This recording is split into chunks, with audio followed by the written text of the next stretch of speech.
Bismillahirrahmanirrahim. Assalamualaikum warahmatullahi wabarakatuh. Alhamdulillah hari ini kembali Ibu akan menjelaskan mata kuliah studi kasus. Nah, terkait dengan materi hari ini yaitu tentang teknik-teknik ya di dalam studi kasus. Ya, selanjutnya Ibu akan share PowerPoint materi kita. Nah, ini. Jadi teknik dalam studi kasus ya. Nah, teknik dalam studi kasus.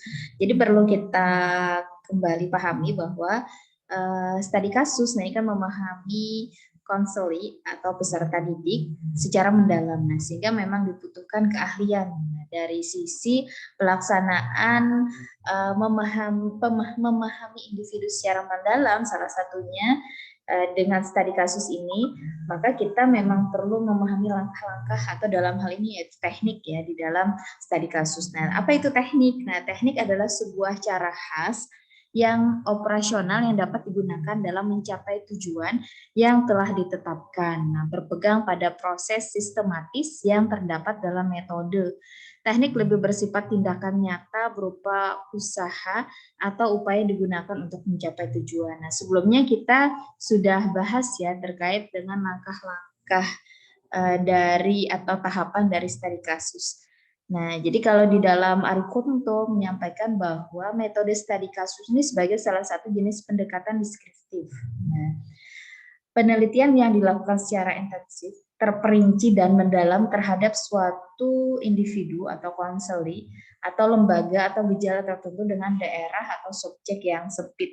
Nah, jadi sebenarnya studi kasus ini bisa ditujukan kepada individual maupun juga kelompok sebenarnya. Nah, bagaimana ciri-ciri masalah yang dapat dikatakan kasus di dalam bimbingan dan konseling? Nah, jadi peristiwa yang cukup serius dialami siswa perorangan atau kelompok. Nah, yang namanya serius itu kan sudah parah ya. Nah, sehingga memang perlu dilakukan pendekatan secara mendalam. Kemudian juga karena studi kasus dalam BK, maka di sini kita perlu memahami kasus yang serius, kemudian juga masih dalam lingkup kewenangan bimbingan dan konseling. Nah, karena kalau sudah serius dari sisi misalnya sudah masuk ke tindakan kriminal, maka memang ada alih tangan kasus yang memang kita sebagai guru BK masih terlibat ya di dalam pendampingan terhadap konseli. Nah, kemudian apabila tidak segera ditangani dapat menghambat perkembangan. Nah, sehingga memang memerlukan atau kalau di dalam BK itu BK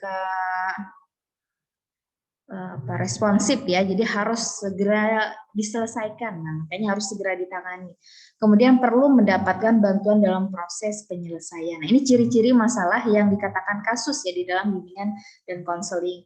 Nah, langkah-langkah studi kasus apa? Nah, yang pertama yaitu mengumpulkan data kasus. Nah, jadi dari berbagai pihak ya mengumpulkan data dokumentasi. Kemudian kita identifikasi kasus. Nah, jadi kalau kita sudah mengumpulkan data-data, kita pahami, kita pelajari, baik itu dari orang tua, teman, kemudian dari pihak sekolah. Nah, maka ketika kita identifikasi, itu mengenal kasus-kasus beserta gejala yang nampak. Nah, ini identifikasi kasus. Karena dalam hal ini memang kita sebagai guru BK ini mencatat kasus-kasus yang perlu mendapat bimbingan dan memilih kasus mana yang akan mendapatkan bantuan terlebih dahulu. Nah, langkah selanjutnya apa? Kita analisis, kita diagnosa. Nah, kita diagnosa yaitu untuk menetapkan masalah yang dihadapi kasus beserta latar belakangnya. Jadi langkah diagnosa ini, nah ini kan memang dilakukan, kita mengumpulkan data, kemudian mengadakan studi kasus dengan menggunakan berbagai teknik pengumpulan data.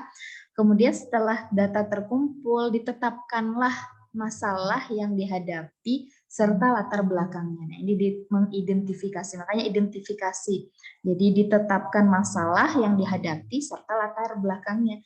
Nah, kemudian kita analisis. Nah, kita analisis ini bagaimana memang kita pilah-pilah. Nah, ini setelah ditetapkan masalah beserta latar belakang, maka kita diagnosa, menetapkan jenis bantuan atau teknik apa yang akan dilakukan. Nah, ini kita lanjutkan ke prognosa. Nah, prognosa kita analisis tadi ya, kita tetapkan masalah yang dihadapi, latar belakangnya, kita analisis, kita diagnosis kembali permasalahan tersebut, kemudian kita prognosis, kita tetapkan jenis bantuan atau terapi apa, kemudian kita berikan treatment atau tindak lanjutnya. Ini langkah terapinya ya.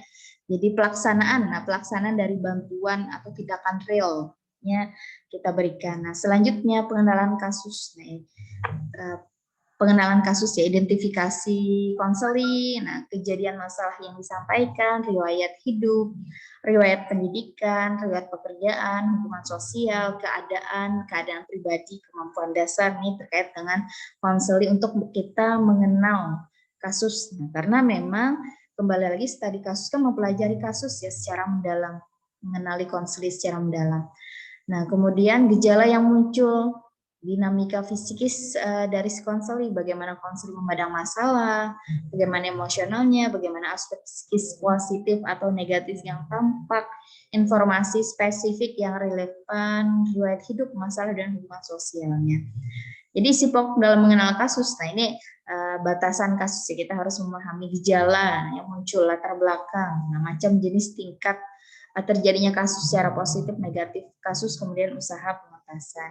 Nah ini inti poin kita ya di sini, karena memang kita perlu menyamakan persepsi kembali ya langkah-langkah studi kasus sebelum sampai kepada teknik studi kasus dalam pengumpulan data yang sebenarnya ini akan dilanjutkan lagi ya di pertemuan atau penjelasan berikutnya. Nah, namun entry point-nya di sini Ibu akan membacakan teknik studi kasus dalam pengumpulan data.